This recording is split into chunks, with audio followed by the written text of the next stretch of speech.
diarias y ya acordadas. Así que les solicito que enciendan su cámara.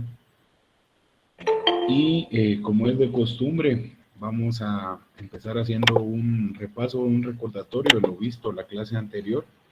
Y qué mejor hacerlo qué mejor forma de hacerlo que revisando el laboratorio que les dejé, que sirve para completar el horario de clases, sus puntos de zona, pero que ustedes se vayan familiarizando con el tema, con el examen final en este caso, y puedan resolver sus dudas. Si aún con la clase dada y el laboratorio tuvieran algunas dudas, pues con gusto lo podemos aclarar. El día de hoy estaba escuchando un foro de debate sobre la ley de aceptación de cargos, que si bien es cierto, esta iniciativa de ley ya tenía como 3 años desde el 2019 que se había iniciado y se había frenado su puesta en vigencia. Esta semana se, se ratificó por el Congreso de la República y cobró firmeza. Entonces yo la estaba leyendo y pues analizando y prácticamente se la resumo. Y se, se establece o descansa la ley de aceptación de cargos que el sindicado o ligado a proceso, según pues ustedes ya lo sabrán, ¿verdad? Que es el sindicado o acusado según la etapa procesal en la que se encuentre. Así va a ser la denominación que reciba. Pues bien, el sindicado o acusado que acepte los hechos objetos de la imputación o acusación va a hacerse acreedor de una rebaja de la pena. Y establece que es una reforma al Código Procesal Penal que si el sindicado acepta los hechos hasta antes de que se dicte la apertura a juicio, va a ser eh, beneficiado con la rebaja de la mitad de la pena. Por el contrario, si acepta los hechos previo al inicio del debate con una tercera parte, y si ya ha iniciado el debate, acepta los hechos previo a la recepción de prueba, va a ser beneficiado con una quinta parte de la pena, o sea, una disminución de la pena en una quinta parte, al inicio del debate una tercera parte y hasta antes de que se dicte el auto de apertura a juicio, la mitad de la pena. Espero que les llame la atención. Ahorita les voy a compartir cuál es el decreto si no lo tuvieran, aunque es importante que ustedes lo manejen o que ya lo hayan estudiado en el curso de Derecho Procesal Penal. Es el decreto 10-2019, que son reformas al Código Procesal Penal, la ley de aceptación de cargos. Específicamente, crea un nuevo trámite a partir del artículo 491 porque agrega el artículo 491 bis, ter, quater, quinques y sextes. Bueno, ¿a qué quiero llegar o por qué traigo a colación este tema? Pues bien, ya aterrizando la idea. Como ustedes se recordarán, a lo largo de este curso, les expliqué o hicimos un breve repaso de los sistemas procesales penales que han existido a lo largo de la historia.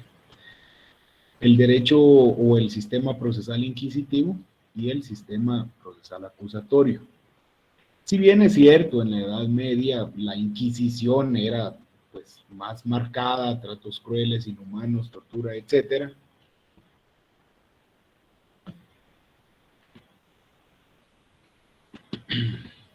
Eh, el sistema procesal inquisitivo como tal es mucho más reciente y Guatemala hasta el año 1994 todavía utilizaba el sistema procesal inquisitivo. ¿Por qué razón? Porque el proceso penal era eminentemente por escrito. Y al ser por escrito, no había un contradictorio propiamente dicho, no habían audiencias y todo se resolvía en una sola instancia. Es decir, no había ese principio de garantía fundamental del juez natural que el juez contralor o de primera instancia debe ser distinto al juez que conoce el juicio. o el debate. Por eso es que ustedes saben que una vez admitido a juicio o aperturado acusación y la apertura a juicio, recibida las pruebas a través de la audiencia, ofrecimiento de pruebas, se remite el expediente al tribunal de sentencia, para que sea el tribunal de sentencia quien lleve a cabo y ejecute el juicio y el diligenciamiento de los medios de prueba. Pues bien, entonces, a pesar de que a partir de 1994, con el actual Código Procesal Penal que entra en vigencia, se cambia el modelo del sistema inquisitivo al sistema de justicia acusatorio o de Estado democrático del derecho, pues es un ejemplo de la democracia y no un Estado autoritarismo, y eso es lo que decía hoy el expositor en ese foro, que el sistema inquisitivo es propio de un Estado autoritario, mientras que Guatemala, como ustedes sabrán, tiene un sistema republicano, democrático y representativo. Entonces, el sistema procesal debía ser acorde a su sistema de gobierno, es decir, el sistema acusatorio. Pues bien, entonces entra en vigencia el nuevo código, el nuevo procedimiento penal y están mejor abastecidos o mejor garantizados todos esos principios procesales que la ley le asiste al sindicado, como por ejemplo ser auxiliado por un abogado de su confianza, el derecho de defensa en todo momento, la presunción de inocencia, la garantía de no ser juzgado dos veces por el mismo hecho o el principio non bis in idem, dentro de otros. Entonces, si bien es cierto, en la actualidad todavía vemos algunos rezagos o vestigios del sistema inquisitivo, en Guatemala podemos decir que el sistema predominante es el acusatorio. Algunos ejemplos, si ustedes quieren, algunos ejemplos de por qué yo digo que todavía hay algunos rezagos del sistema inquisitivo, les voy a poner dos ejemplos. Primero de ellos, contra el auto que se dicta el sobreseimiento. Recuerden que el sobreseimiento es una forma de terminar el proceso en el cual se le absuelve al sindicado de todos los cargos en la etapa intermedia, cesan todas las medidas de coerción y no sigue el proceso penal. Sin embargo, este auto es apelable. El Ministerio Público o el creyente que esté en contra de esta resolución lo puede apelar en la sala de apelaciones. Por el contrario, el auto de apertura a juicio, que es cuando sí hay elementos para enviar a juicio el proceso, este no es apelable, únicamente es susceptible de revisión a través de un amparo.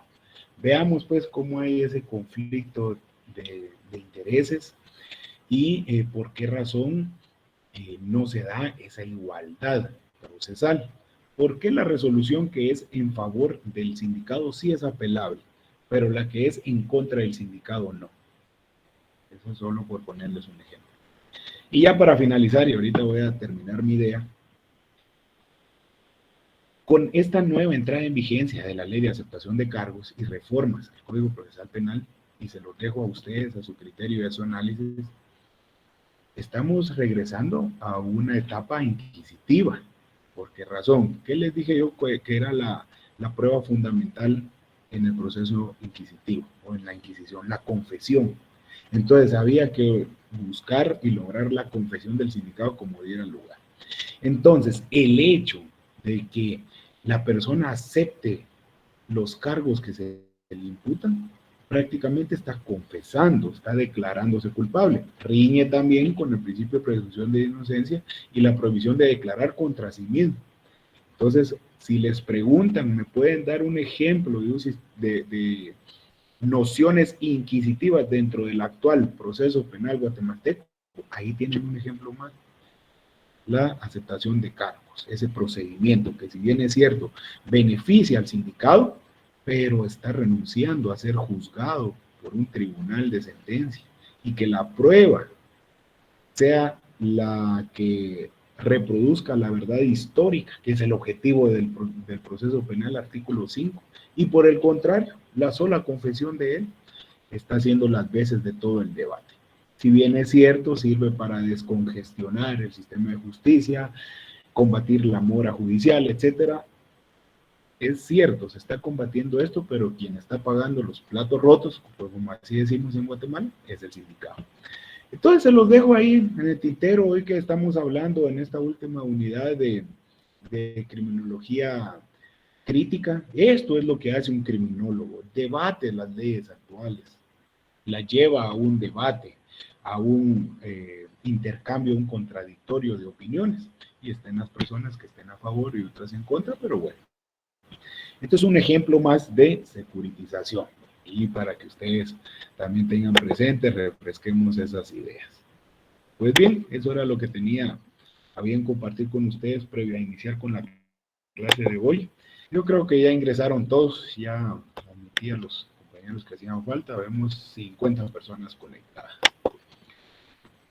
Como es costumbre, vamos a hacer un pequeño repaso del laboratorio que desarrollamos la clase anterior. Solo me confirma alguien que efectivamente se vea en pantalla. Sí, licenciado. Gracias. Vamos a reproducir las preguntas entonces y vamos a dar una explicación. La primera unidad, o la tercera unidad, mejor dicho, empezaba con el primer párrafo siguiente, hablando sobre la criminología interaccionista, la cual manifestaba que rompió el paradigma o la corriente tradicional que se traía de la criminología y dio lugar a la criminología radical y a la criminología crítica. Hoy van a ser esos dos temas los que vamos a desarrollar. Entonces la respuesta correcta efectivamente era la criminología interaccionista. ¿Por qué no la clásica y la positiva? En primer lugar, porque eso fue objeto del segundo examen parcial. Ya no estamos en esa unidad ni hablando de historia de la criminología. Entonces, ven que son fáciles las preguntas que yo les comparto, las preguntas que yo les realizo en los exámenes. Segunda pregunta. Objeto de estudio de la criminología crítica que se crea con la formación que se recibe, con la información, perdón, que se recibe de los medios de comunicación. Esta perspectiva sobre la criminalidad es la que tiene la mayor parte de la población actual y sobre las cuales versan la mayoría de políticas públicas, las cuales se traducen en la creación o reforma de leyes penales, como por ejemplo lo que acabo de mencionar, la ley de aceptación de cargos. Entonces, el objeto de estudio de la criminología crítica se denomina control social. Ahí la mayoría está de acuerdo y la tuvo correcta. Siguiente pregunta, de falso y verdadero. El control social informal, recuérdense, el informal es el compuesto por el sistema como por ejemplo de educación, religión, costumbre y sobre todo medios de comunicación, el cual tiene efectos jurídicos y legales. Falso, porque el control social no tiene efectos jurídicos y legales. Sin embargo, repercute o influye al sistema de control social formal, que es el sistema jurídico. Ese es el único que tiene efectos jurídicos y sociales. Hay que saber leer e interpretar la pregunta. Siguiente. El fenómeno delictivo es el que se crea a partir de la selección de un determinado perfil o estereotipo criminal a quien le vamos a atribuir todos los delitos que ocurran. Generalmente se estigmatiza o se identifica al grupo social menos poderoso y a la vez más vulnerable. Esto es verdadero o falso para el fenómeno delictivo. Es verdadero. Siguiente, en vista que el delito es un fenómeno social, ¿por qué? Porque acontece dentro de la colectividad o sociedad. ¿Qué corriente criminológica es la que explica que la causa principal de la delincuencia radica en el trastorno y la inestabilidad de las estructuras sociales? Recuérdense, ¿verdad? Inestabilidad de las estructuras sociales, la teoría sociológica. ¿Cuál es la principal subdivisión de la teoría sociológica que habla sobre la inestabilidad de las estructuras sociales? La teoría de la anomia. Bueno, ya incluso esa era la siguiente pregunta, dice. Esta teoría sociológica, es decir, de la criminología sociológica, sostiene que algunas estructuras sociales ejercen una presión bien definida sobre ciertas personas para que sigan una determinada conducta, pero produce o es consecuencia de ella una separación entre las aspiraciones y la sociedad inestable. ¿Qué teoría o escuela es? La escuela de la no. Siguiente, aquí estamos hablando de una teoría ecológica, ya no sociológica. la cual sostiene que el fenómeno criminal depende de la estructura social en la que se desenvuelve. La criminalidad en los barrios en que existe mayor índice de delincuencia depende de otra serie de problemas sociales como la pobreza, el desempleo y algunas otras. Esta es la escuela de Chicago.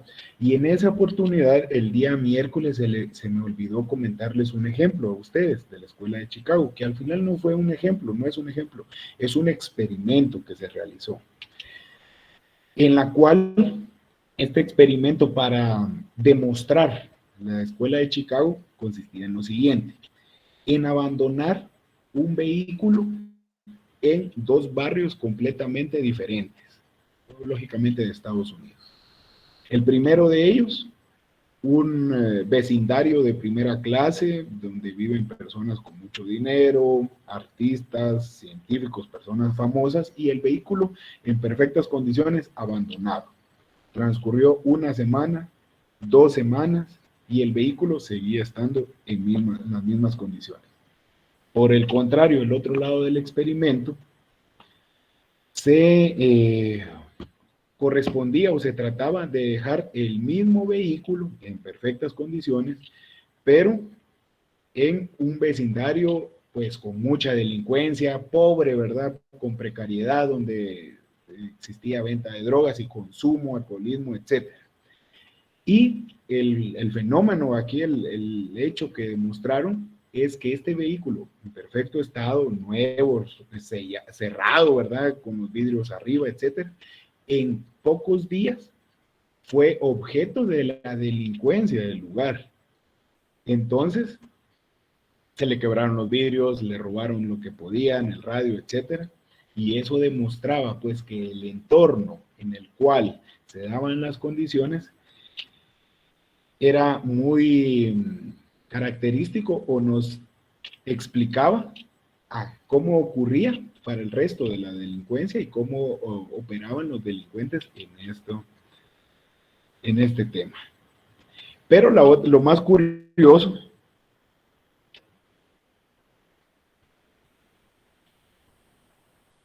curioso es que el experimento se completaba con una segunda fase. Ahora, en lugar de dejar el vehículo completamente cerrado y en perfectas condiciones, lo dejaron en los dos vecindarios, pero con los vidrios bajos, las puertas abiertas. O sea, la finalidad era que cometieran actos vandálicos. Pero lo que aconteció es que en el vecindario de personas con mucho dinero, este vandalismo se dio, pero a menor escala y por más tiempo. Mientras que en el barrio de delincuencia y donde imperaba la pobreza, la conducta viciosa, el consumo de alcoholismo, drogas, etcétera, los actos vandálicos se produjeron casi al mismo tiempo, que es cuando el carro estaba en perfectas condiciones y debidamente cerrado. Entonces también opera, pues, y aquí se terminaba de explicar la teoría o la escuela de Chicago, que el entorno o el contexto social determina la criminalidad.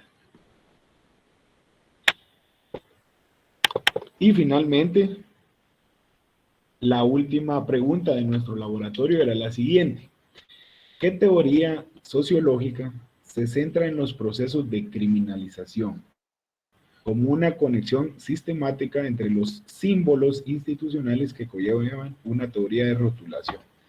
Quiero creer que como no estaba el nombre de teoría del etiquetamiento, hubieron más personas que las tuvieron malas y las que la tuvieron buena, como ustedes lo están viendo en pantalla.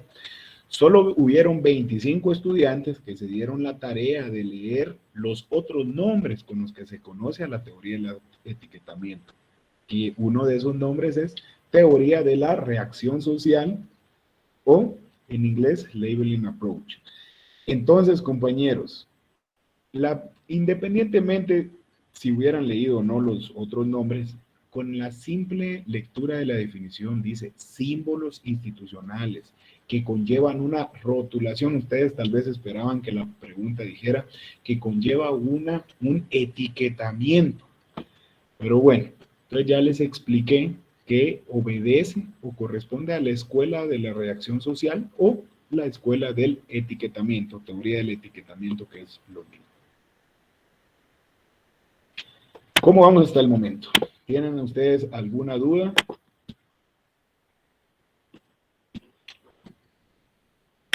¿Algún comentario? Fíjense que son de pocas palabras, así que no se preocupen. Bueno, ahí hicimos un repaso de la clase anterior. Vamos a empezar con nuestra clase el día de hoy. Hoy vamos a ver 3 corrientes criminológicas actuales y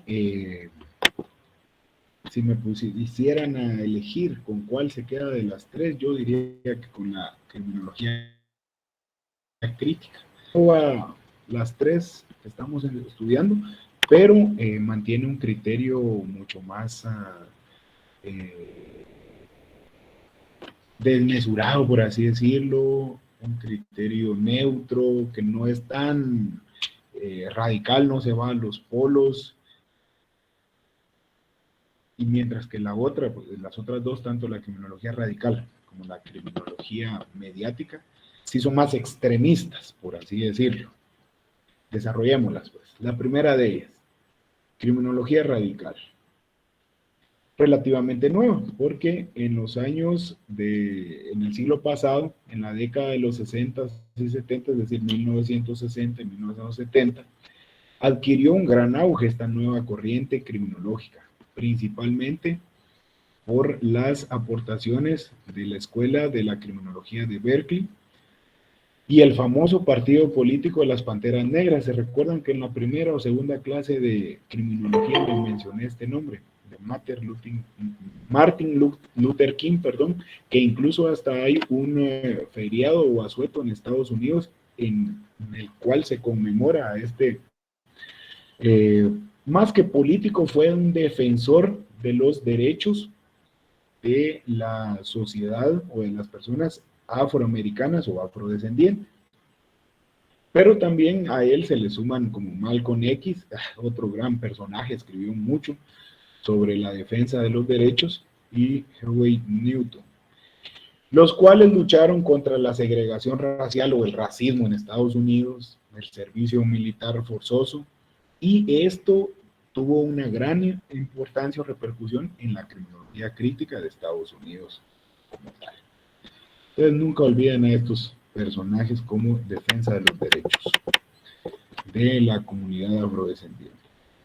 Pero esta nueva criminología posteriormente fue perfeccionada, por así decirlo, por otros autores, 3 de ellos para ser específicos: Ian Taylor, Paul Wheaton y Jock Young, quienes realizan una exhaustiva crítica radical de las teorías existentes sobre el crimen, sobre la desviación y el control social, ofreciendo en su lugar una explicación más amplia del origen del crimen, y en particular plantean la transición del fenómeno del crimen, pero pues no lograron abarcar por completo esta teoría. Por eso les digo que esta criminología radical luego fue absorbida por la criminología crítica, porque esta sí completó el estudio que inicialmente hicieron ellos.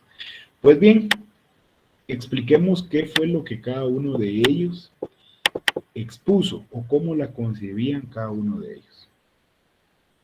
Bueno, primero, para Hearst, él explicaba, o para él la criminología radical procura explicar y justificar al delincuente como producto de las relaciones sociales, situar al criminal como víctima del proceso de rotulación o etiquetamiento y el castigo que opera al servicio de los intereses del régimen establecido. Entonces va a cuestionar la naturaleza de las leyes y por qué se estipulan pues ciertos regímenes o ciertos procesos que hay que seguir. Por otra parte, él establece que la criminología radical exige una redefinición de su objeto de estudio, sus temas y sus objetivos.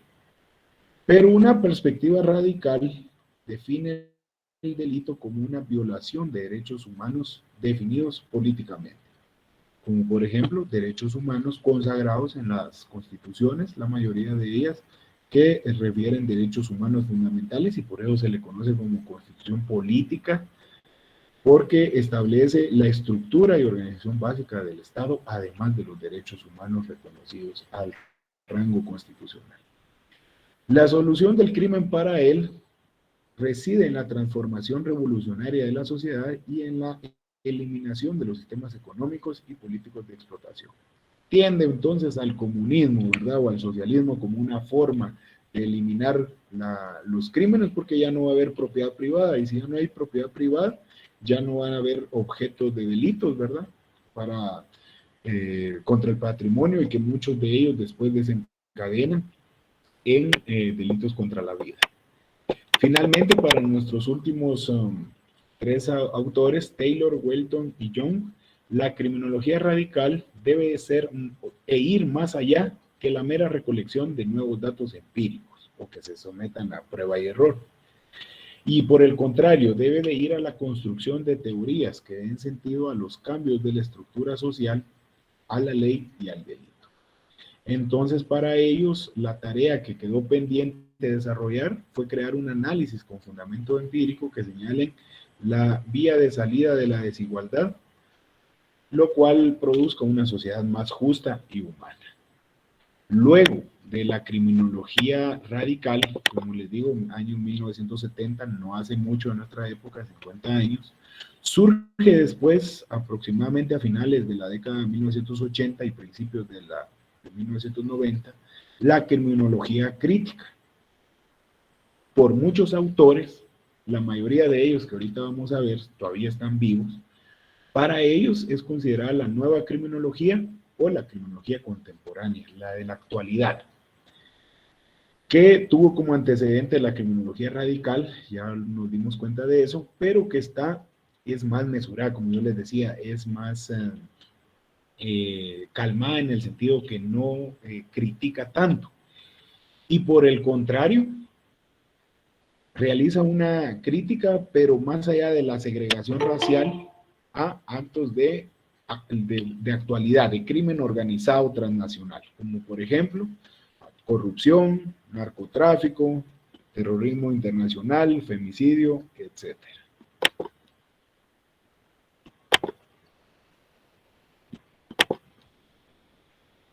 Para la criminología crítica existen sin número de autores que la definen y que la van a desarrollar, pero pues para objeto de estudio yo me quedo con la definición del doctor argentino Rodrigo Codino.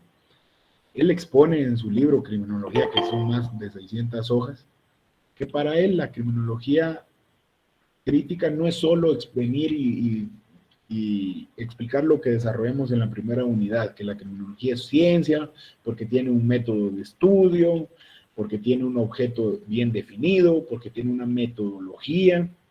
Y él manifestaba que quien enseñe o estudie la criminología únicamente como una ciencia es porque está ocultando algo, porque no quiere que las personas se den cuenta que él tiene acceso al poder y que por lo tanto va a limitar su derecho de pensión, de pensamiento, de expresión, etc. Entonces, ¿qué nos expone Rodrigo Codino? Que la criminología crítica cuestiona, debate el control social, formal e informal, ya saben ustedes que abarca cada uno de ellos, y los debate en cuanto al abuso del poder por parte del Estado. Entonces ya aquí nos va a realizar una crítica si el Estado está utilizando el jus puniendi o el derecho penal de forma apropiada, acorde, o por el contrario está abusando desmedidamente de él. Ejemplos de representantes o máximos exponentes de la criminología crítica. En Latinoamérica tenemos a las venezolanas, creo que son, o creo que la primera de ellas sí es venezolana, Lola Anillar, y Rosa del Olmo, ella creo que es cubana, pero también el argentino Robert Stapes, Reyes Echandia o Chandía, y Eugenio Raúl Zaffaroni, máximos exponentes. Y por su parte, en los europeos, Jean Pinatel, Midenford, creo que él es alemán, y Alessandro Barata, él es italiano y uno de los más reconocidos a nivel mundial. Pero la criminología crítica se origina de varias circunstancias, de varios fenómenos o factores.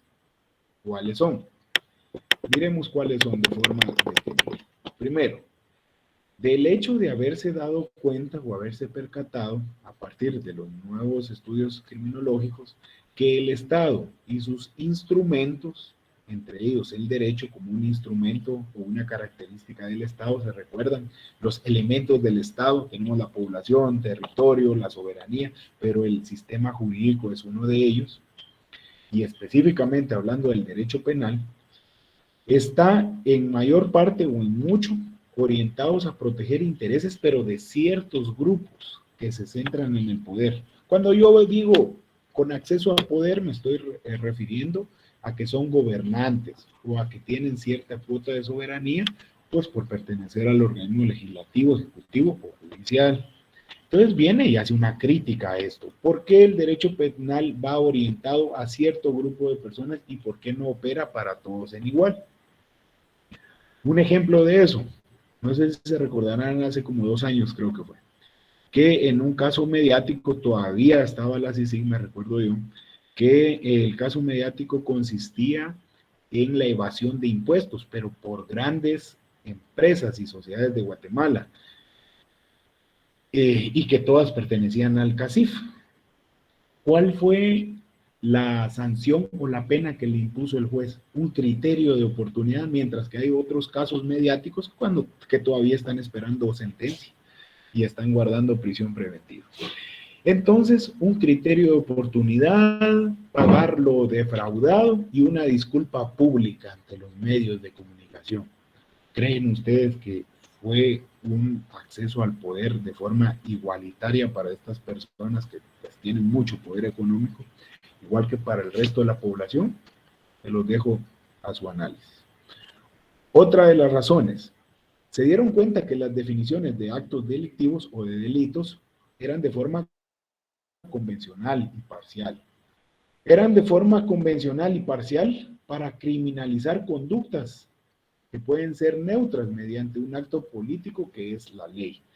En otras palabras, esto se refiere a que si la ley en determinado momento cambia o se reforma, algunas conductas que actualmente son delitos pudieran dejar de serla porque socialmente pues son reconocidas o aceptadas. ¿Algún ejemplo de esto? La despenalización de la marihuana, por ejemplo. Hablando del narcotráfico, se dieron cuenta que la marihuana o el cannabis es considerada como una droga suave en comparación a otras, cocaína, drogas sintéticas, éxtasis, etc. Y tenemos antecedentes. Uruguay fue el primer país en despenalizar la marihuana, luego fue el estado de California y algunos otros estados en Estados Unidos, y se dieron cuenta que si el estado lo regula y lo despenaliza, no solo cobran impuestos por las mismas, sino que disminuyen los delitos. Entonces, la criminología crítica hace una, valga la redundancia, una crítica o cuestionamiento de este tipo de conductas, por ejemplo. En consecuencia, los que infringen las normas no son por lo general seres anormales o el criminal nato por naturaleza, como decía Garófalo y César Lombroso, sino que son personas que han atravesado en el camino de los intereses de quienes tienen el poder. Y por lo tanto, pues, lo que yo les decía en la clase anterior son denominados chivos expiatorios o los conejillos de Indias, tienen que pagar los platos rotos. Y finalmente, todo esto ha conducido a que el interés de la criminología crítica desplace su objeto de estudio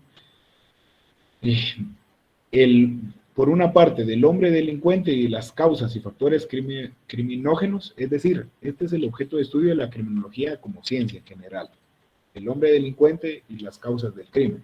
y por el contrario ha desplazado este objeto de estudio hacia los mecanismos de criminalización de conductas y de individuos. Ya no se centra tanto en el individuo, sino en esos procesos de criminalización. Etapas de la criminología crítica, solo vamos a mencionarlos. La primera etapa o fase se llevó a cabo en el Congreso de Maracaibo, en Venezuela, en el año 1974. Por otra parte, una década después, en 1984, se llevó el segundo encuentro o Congreso de Criminología Crítica en la ciudad de Medellín, en Colombia. Y finalmente, la tercera fase bien definida de la criminología crítica descansa en el Congreso de 1985 en Managua, capital de Nicaragua, en la cual dio origen, o aquí se debatieron varios temas que desencadenaron posteriormente en una protección al delito de femicidio, pues a través de la creación de leyes como tal, ¿verdad? Que en Guatemala ya se regula y se conducta, a mi criterio, muy acertadamente. Pues bien, eso es en cuanto a la criminología crítica. Y finalmente, la última subvariante o criminología moderna que vamos a estudiar hoy es la criminología mediática. Me disculpo aquí por el error ortográfico, pero es criminología mediática. Como ya les he dicho, el máximo exponente, Raúl Eugenio Zaffaroni, él es magistrado de la Corte Interamericana de Derechos Humanos y un gran tratadista en derecho penal sustantivo, teoría del delito, teoría de la pena y todo lo que tenga que ver con criminología. Y entonces él resaltó que era necesario que existiera una crítica exclusivamente para la realidad en Latinoamérica y que la realidad en Latinoamérica se caracteriza mucho por la noticia o la nota que trasladan los medios de comunicación. Es así como nace esta nueva teoría sociológica llamada criminología mediática. Aquí viene la definición. Consiste en una crítica al orden social porque cuestiona el control social tanto formal, recuerden ustedes, sistema judicial y penitenciario, pero sobre todo hace una crítica al control social informal, principalmente a los medios de comunicación. ¿Por qué razón? Porque si bien es cierto, no forman parte del sistema penal formal, constituyen un medio informal de presión y de ejercer cierta incidencia o repercusión y por medio del cual distorsionan la realidad. Además, pues que conllevan procesos de criminalización. Aquí tenemos otras definiciones.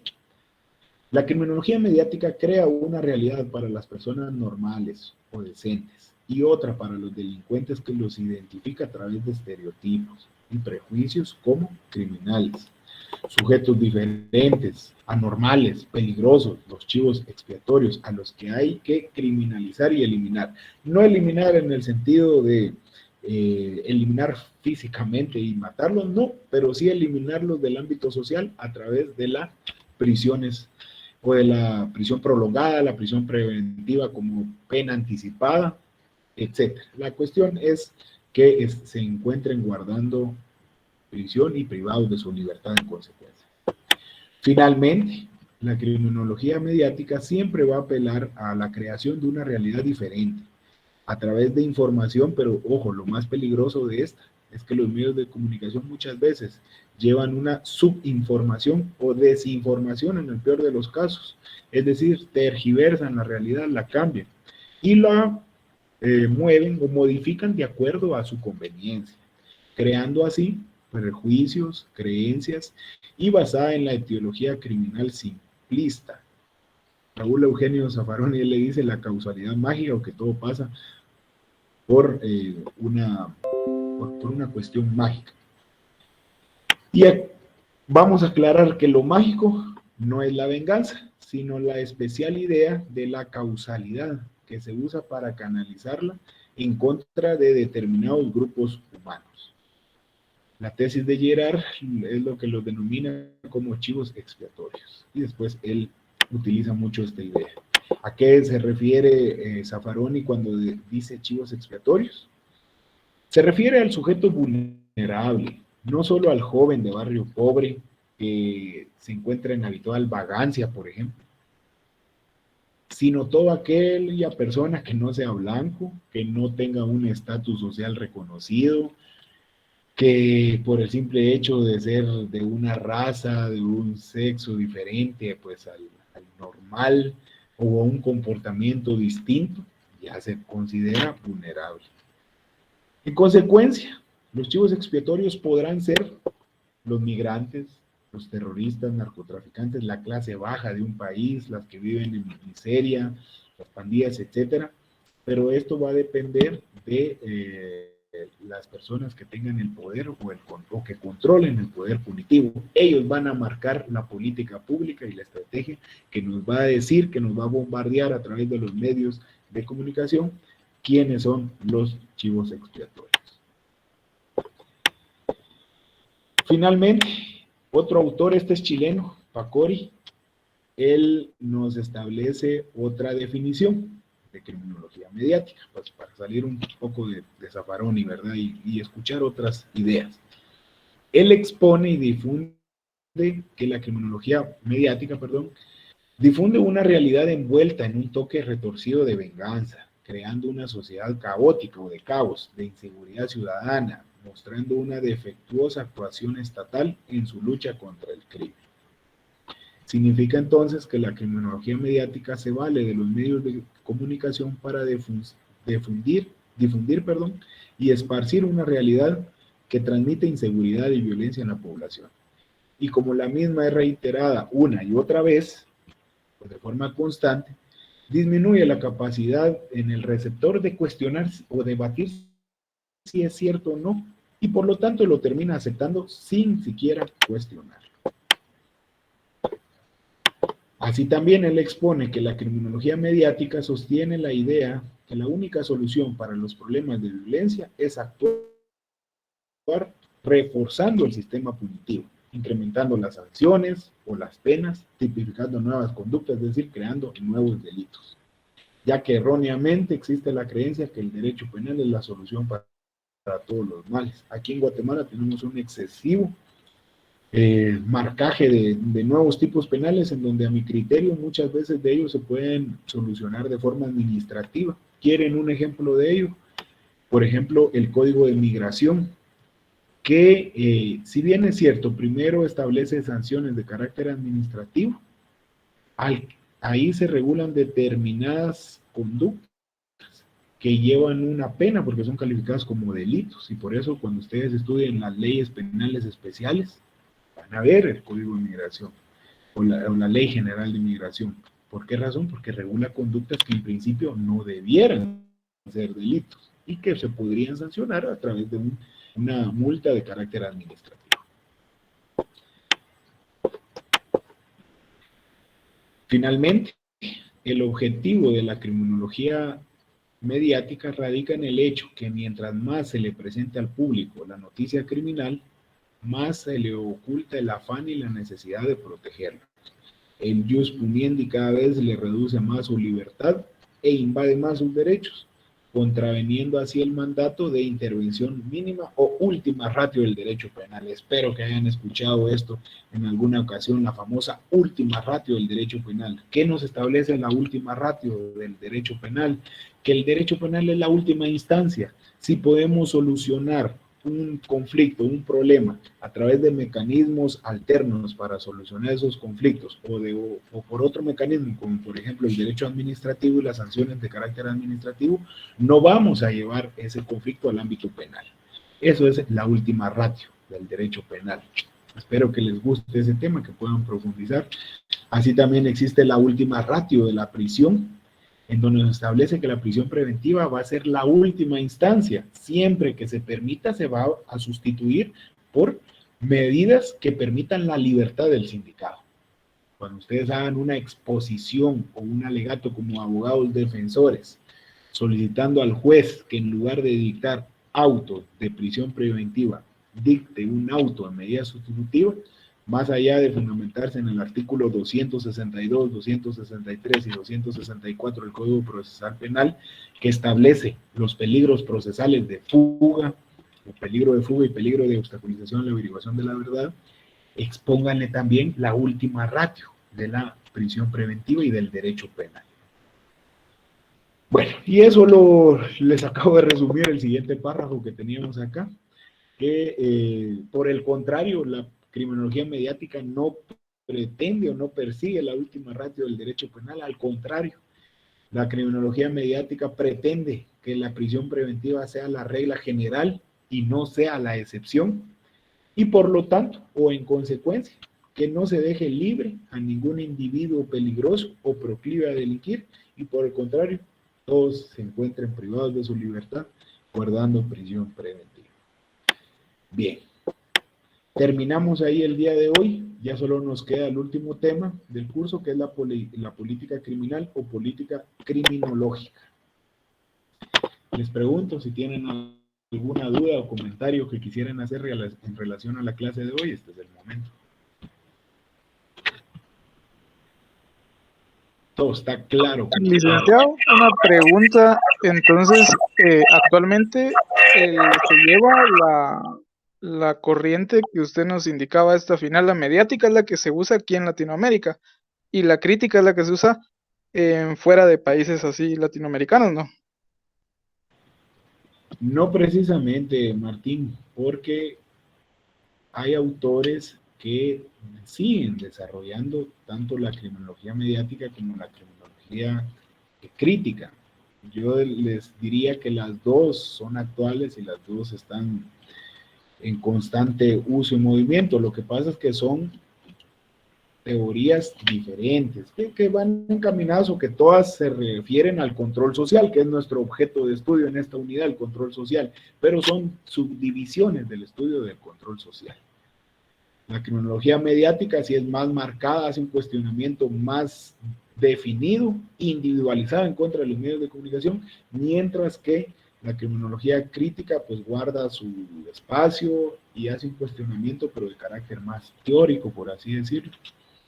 Entonces yo no les puedo decir cuál de ellas es la actual, porque las dos son actuales, las dos son contemporáneas, es decir, las que se desarrollan en la actualidad. Lo que sí me atrevo a decir es, por ejemplo, decirles, la criminología clásica, la criminología positiva, esa ya no se aplica, pero como hemos estudiado la historia, pues fue necesario explicarla. Espero haber resuelto ahí la duda del compañero. Sí, gracias. Muy bien. No sé si tenemos alguna otra duda. Les comento que al finalizar la clase les voy a enviar por el grupo de WhatsApp sus notas de la zona, ya sobre los 70 puntos. Todos tienen derecho a examen final. Y para que sea de su conocimiento, el día lunes tenemos clase y el día miércoles de la otra semana estaríamos finalizando el curso. También les voy a enviar el laboratorio del día de hoy, pues que hacen las veces de ejercicio, ¿verdad? De la segunda hora de clase que tenemos. Si no hubiera algún otro comentario o pregunta, damos por finalizada la sesión de hoy. Bueno, muchas gracias a todos por su atención y paciencia. Feliz noche, Lick. Buenas noches. Buenas noches, licenciado. Gracias a todos.